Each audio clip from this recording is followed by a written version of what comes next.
இமாச்சல பிரதேசத்தில் சைதை துரைசாமியின் மகன் வெற்றியின் கார் சட்லஜ் ஆற்றுக்குள் கவிழ்ந்த நிலையில் பனிப்பொழிவு அதிகமாக இருப்பதால் தேடும் பணி தற்காலிகமாக நிறுத்தப்பட்டது.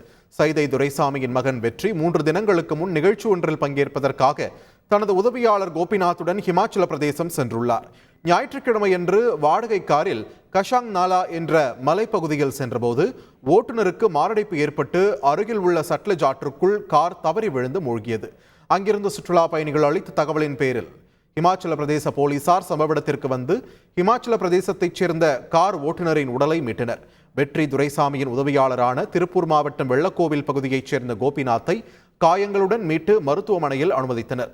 ஆற்றில் மூழ்கிய வெற்றி துரைசாமி மாயமானதால் அவரை தேசிய பேரிடர் மீட்புக் குழுவினர் தேடி வருகின்றனர். பனிப்பொழிவு அதிகமாக இருப்பதால் தேடும் பணியில் தொய்வு ஏற்பட்டுள்ளது.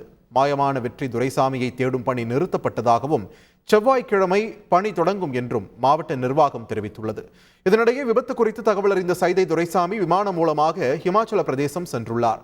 திரைப்பட இயக்குனரான வெற்றி துரைசாமி விதார்த் ரம்யா நம்பீசன் நடிப்பில் என்றாவது ஒரு நாள் என்ற படத்தை ஏற்கனவே இயக்கியுள்ளார்.